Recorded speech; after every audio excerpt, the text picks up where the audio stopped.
अब वेदव्यास जी ने भागवत की रचना की और क्या कहा, जन्माद्यस्य यतोऽन्वयादितरतश्चार्थेष्वभिज्ञः स्वराट् तेने ब्रह्म हृदयादि कवये मुह्यन्ति यत्सूरयः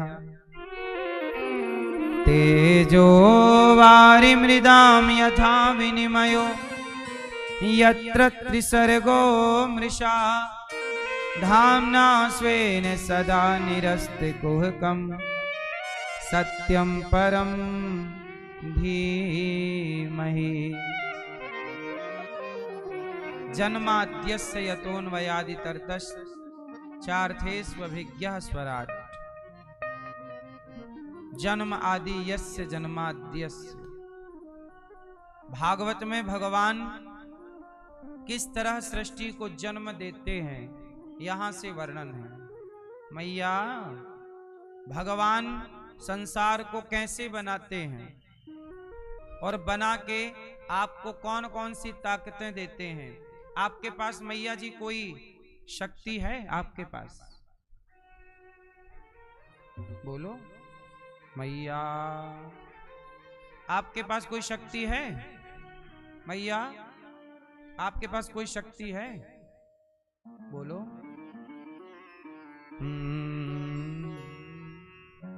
क्या मैया आपके पास कोई शक्ति है? नहीं।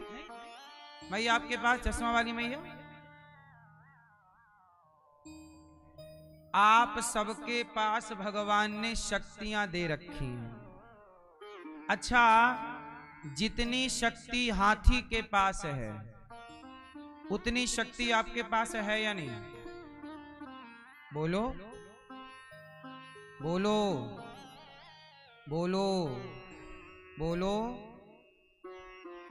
अरे हाथी इतना ताकतवर है पर उस ताकतवर हाथी को भी इंसान नचाता है। तो बताओ ताकत किसके पास है ना? सबसे ताकतवर होता है लोहा।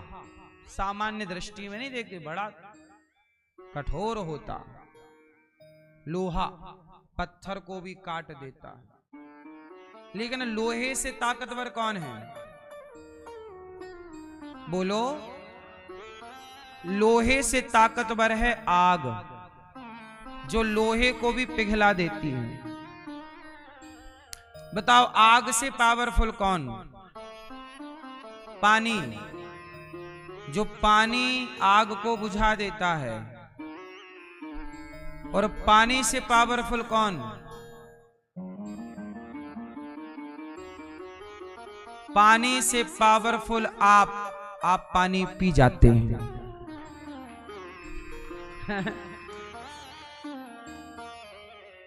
पानी से पावरफुल आप पानी को पी के पचा देते हैं।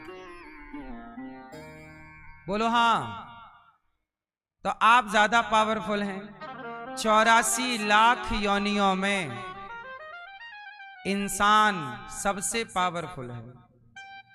मनुष्य की बुद्धि शेर को वश में कर सकती है, हाथी को वश में कर सकती है। इसलिए सबसे बलवान शरीर का बल ही मायने नहीं रखता, बुद्धि का बल सबसे बड़ा है। कौन सा बल सबसे बड़ा है? अच्छा, बुद्धि से बड़ा बल किसका? शारीरिक बल, शरीर। अच्छा बताओ, शरीर का बल बड़ा है कि बुद्धि का बल बड़ा है? बुद्धिमान बड़ा है कि शारीरिक हट्टा कट्टा बड़ा है? कौन बड़ा? बुद्धिमान व्यक्ति हट्टे कट्टे को हरा सकता है, ताकतवर को बुद्धि वाला हरा सकता है। तो कौन बड़ा? बुद्धिमान।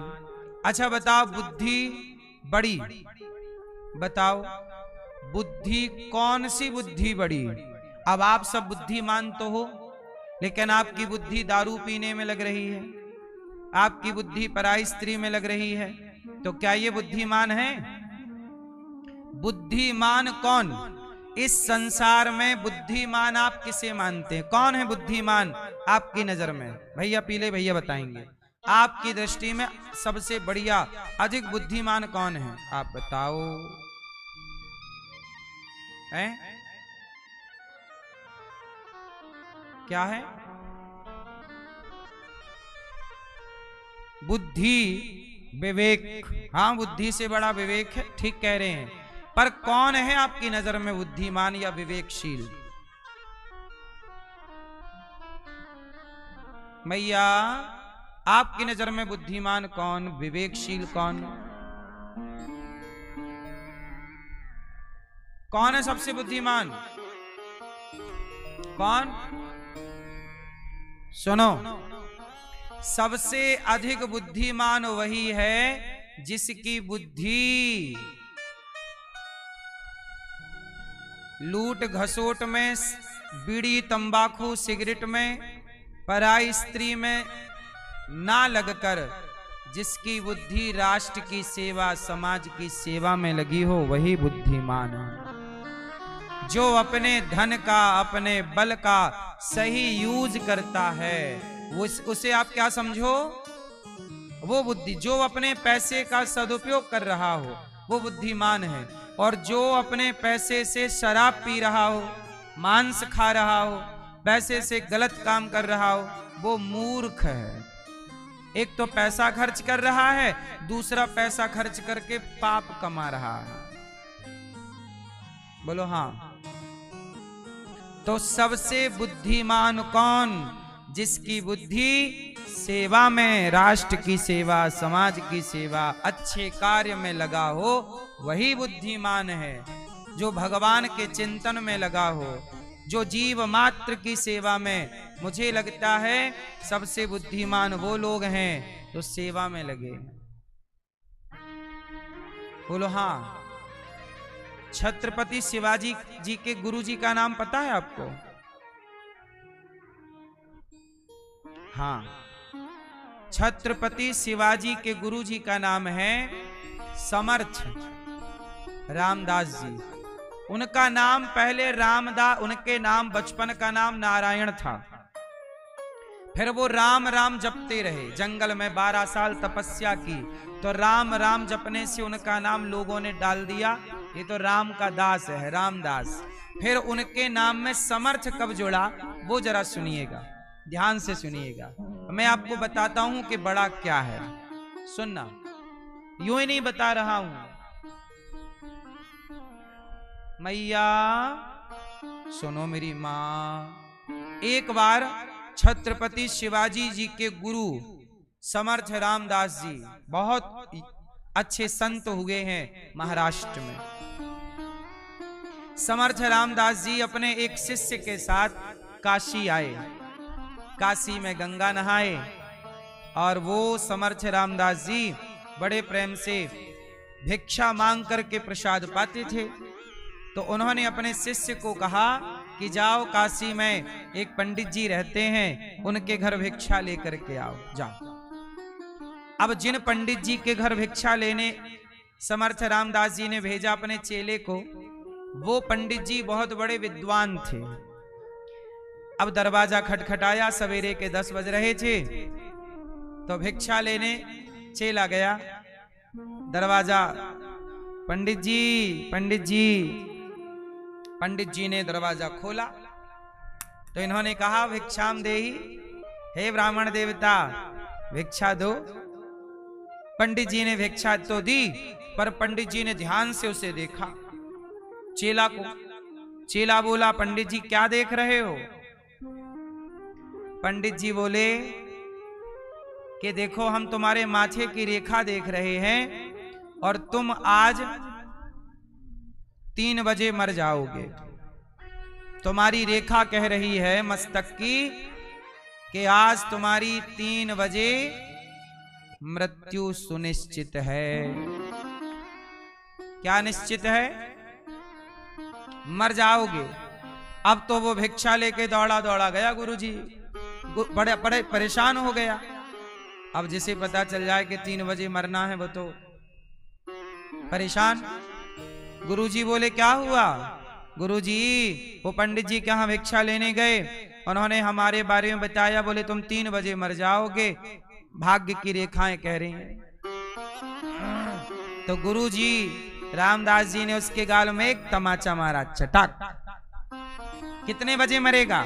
3 बजे। अभी कितना बजा है? 10:30। तो अभी तो 10:30 बजा, 3 बजे मरेगा, जब तक है तब तक तो जी ले, अभी क्यों परेशान हो रहा? चल अभी भोजन बना। अब भैया उसे तो अब गुरुजी की आज्ञा है तो चूल्हे पे भोजन बनाया। गुरुजी ने कहा चिंता ना कर, तू भोजन बना। अब भोजन बनाया, पवाया, भोग लगाया भगवान जी को, और भोजन गुरुजी को पवाया। अब घड़ी देखता जाए 2 बज गए, अब लगा 3 बजे तो मैं टै हो जाऊंगा। गुरुजी बोले ऐसा कर, तू मेरे पांव दबा, मैं खा के पड़ा हूं, पांव दबा जरा। अब गुरुजी रामदास जी लेटे हैं और वो पांव दबा रहा है, और पांव दबाते दबाते देखा 2:45। अब 3 बजने में 5 मिनट, उसका दिल धक धक धक धक धक धक। अब तो गए। गुरुजी बोले पांव ना छोड़ना, पांव दबा। अब वो गुरुजी की सेवा कर रहा है, पांव में तेल लगा रहा है, पांव दबा रहा है, पांव में तेल लगा रहा है, चरण दबा रहा, सेवा कर रहा, सेवा। और जब सेवा किया तो घड़ी में बज गए 4, घड़ी में बज गए 4 बज गए, और वो पांव दबा रहा है। 4:30 बज गए, पांव दबा रहा। अब उसने अपने आप को टटोला, मैं हूं, हाँ हूं। गुरुजी मैं नहीं मरा। गुरुजी बोले अभी और पांव दबा, और पांव दबाया, बज गए 5। गुरुजी ने कहा एक काम कर, झोली उठा, फिर पंडित जी के घर जा, भिक्षा लेके आ। अब फिर चला गुरुजी के आज्ञा मान के उसी पंडित जी के घर। पंडित जी दरवाजा खोला।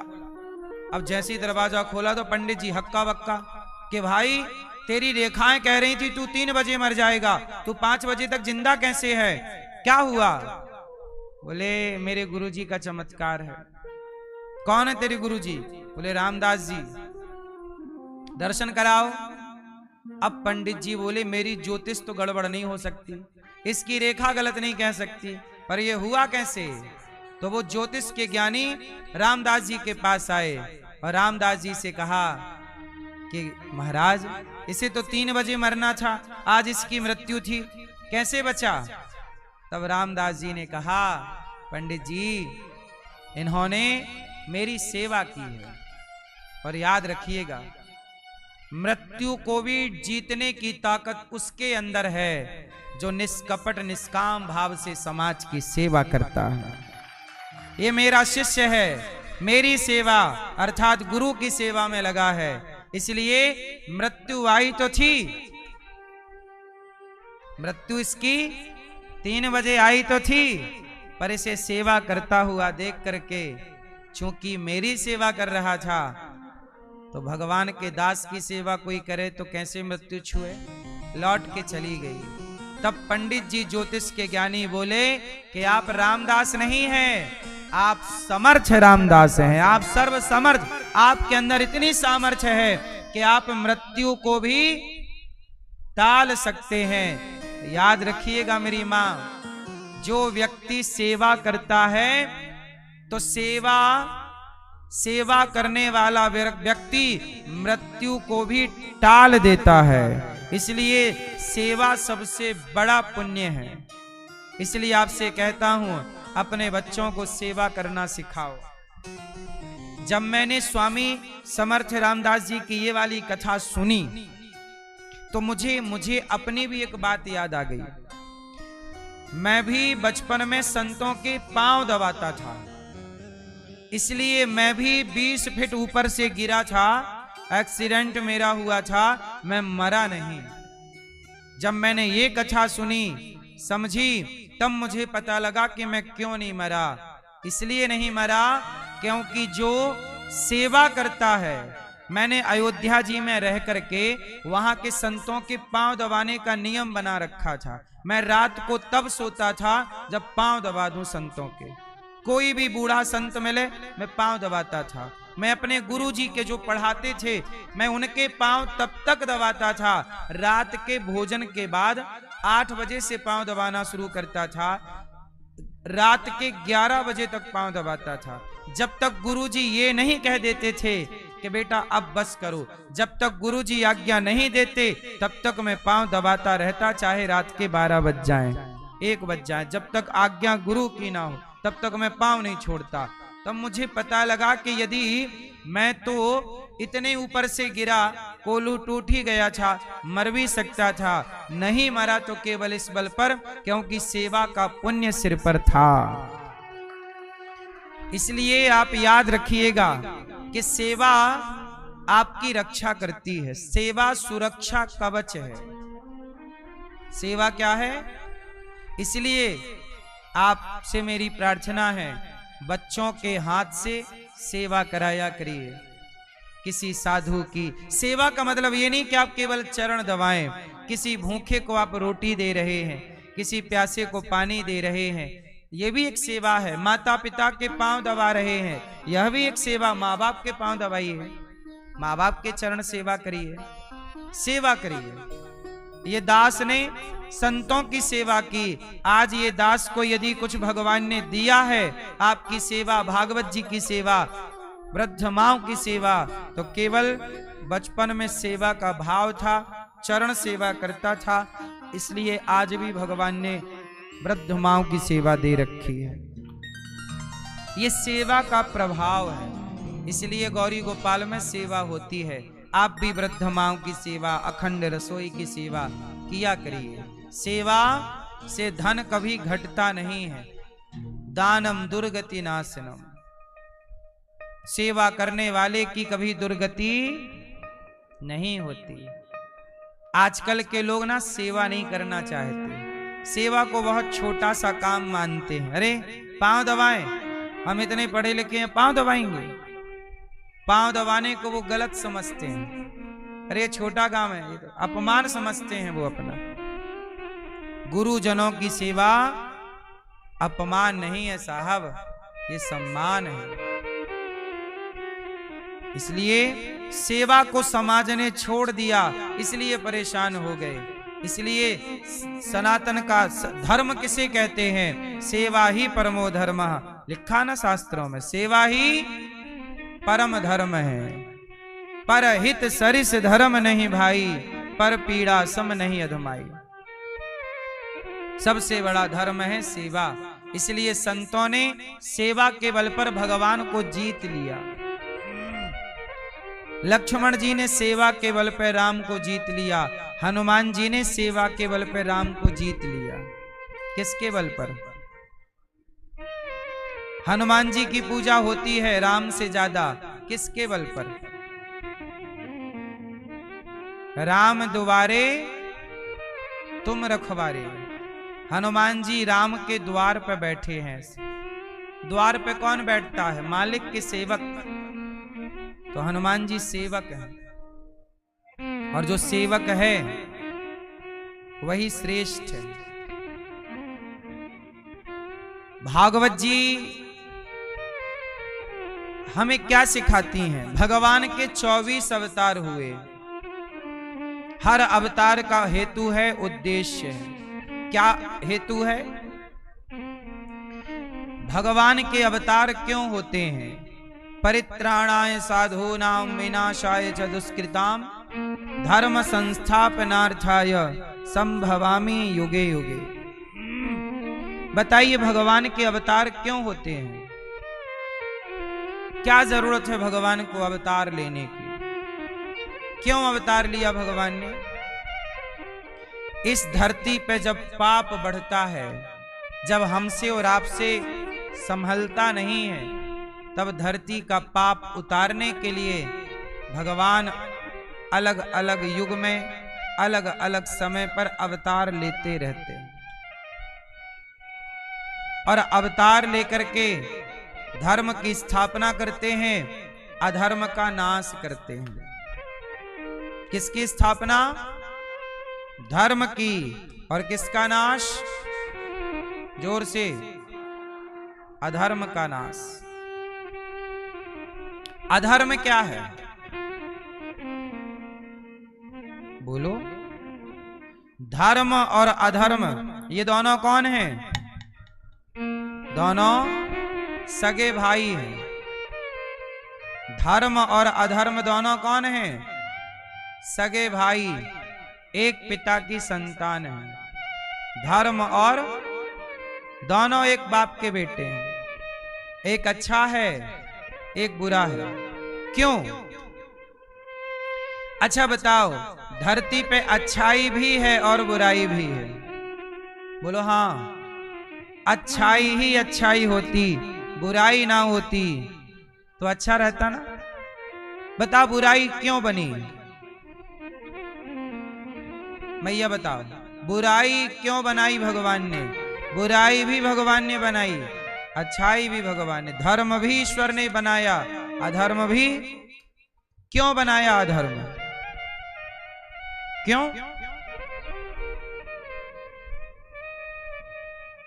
भैया अधर्म क्यों बना, आप बताओ। टोपी वाले भैया, अधर्म को क्या जरूरत थी बनाने की? सुनो, यदि रात ना होती तो दिन का कोई महत्व होता? कांटे ना होते तो गुलाब का कोई अर्थ निकलता? इसलिए बुराई इसलिए बनी ताकि अच्छाई पहचानी जा सके, अच्छाई की वैल्यू बनी रहे, कीमत बनी रहे। अच्छाई ही अच्छाई होती, बुराई ना होती तो अच्छाई का महत्व ना होता। बात समझ में आ रही है कि नहीं? अरे भाई, बुराई में ही तो अच्छाई दिखती है। यदि अच्छाई ही अच्छाई हो, बुराई ना हो तो अच्छाई का महत्व क्या रह जाएगा? अच्छाई की इज्जत क्या रहेगी? वैल्यू क्या रहेगी? रावण जैसी बुराई ना होती तो राम जैसी अच्छाई घर घर पूजती थोड़ी। बुराई थी तब तो अच्छाई का महत्व ज्यादा हुआ। कंस जैसी बुराई ना होती तो कृष्ण जैसी अच्छाई का महत्व क्या निकलता? बुराई ना होती तो इनकी पूजा कौन करता? बोलो। इसलिए बुराई जरूरी है, बुराई पर अच्छाई की जीत भी जरूरी है, ताकि ये समाज को पता रहे कि भाई बुराई क्या है और अच्छाई क्या। आपको किस ओर रहना है? दो दल हैं, एक बुराई का दल, एक अच्छाई का दल। आपको किस दल में सम्मिलित होना है? विकल्प है। बुराई ना होती, याद रखना, देवता और दैत्य सदा से रहे हैं। देवता और दैत्य सदा से रहे हैं हर युग में। आज भी आपके भीतर अच्छाई रूपी देवता भी हैं और आपके भीतर बुराई रूपी दैत्य भी हैं। आपके भीतर एक राम भी हैं और एक रावण भी है। आपकी बुराई रावण है, आपके भीतर की अच्छाई राम है। अब आप अच्छाई के संग रहते हैं या बुराई के संग? इसलिए ईश्वर ने तो जब संसार बनाया तो सब कुछ बनाना था। अब आप चुनिए कि आपको अच्छाई के संग रहना है कि बुराई के। मुझे लगता है कि बुराई होती है इसलिए अच्छाई भी होती है। बुराई ना हो तो अच्छाई ना हो। समझ में आ रही है इस बात? ये बात, महाभारत जैसी बुराई ना होती तो गीता जैसी अच्छाई उस महाभारत से प्रकट कैसे होती? बताओ। महाभारत जैसा युद्ध ना होता तो गीता जैसी अच्छाई, बोलो कैसे? कीचड़ ना होता तो कमल क्या होता? रावण ना होता तो राम ना होते, कंस ना होता तो कृष्ण ना होते। इसलिए बुराई का दबदबा ज्यादा है, बाद में बुराई पर जीत अच्छाई की होती है। इस धरती पे सदा से बुराई ज्यादा रही है, अच्छाई कम रही। जंगल में गीदड़ ज्यादा है, भेड़िए ज्यादा है, शेर, अच्छाई कम ही रहती है। इसलिए आपके अंदर भी बुराइयों की मात्रा ज्यादा है, अच्छाई कम है आपके अंदर।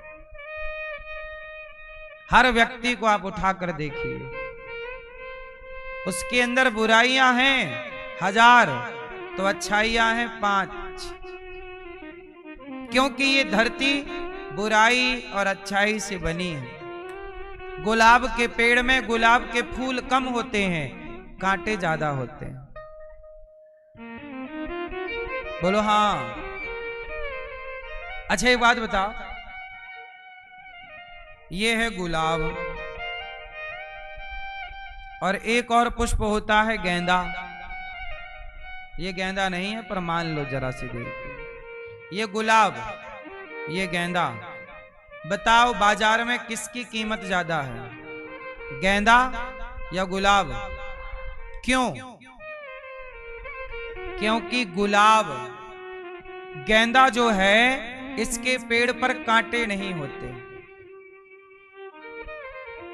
इसके पेड़ पर कोई कांटा है। गुलाब में कांटा होता है, इसमें गेंदे में कांटा, गेंदे में कोई कांटा, लेकिन गुलाब कांटों के बीच में होता है। जिसके जीवन में कोई बुराई नहीं है उसकी कीमत भी नहीं होगी। जिसके जीवन, आप लोग कहते हैं ना महाराज जी हम बहुत दुखी हैं, बहुत स्ट्रगल है, बहुत परेशान है। अरे जिसके जीवन में संकट ना हो, परेशानी ना हो, स्ट्रगल ना हो, बताओ किसके जीवन में परेशानियां नहीं होती? बताओ किसके जीवन में स्ट्रगल नहीं होता? बताओ किसके जीवन में मुसीबतें नहीं होती? बताओ टोपी वाली भैया। नहीं, एक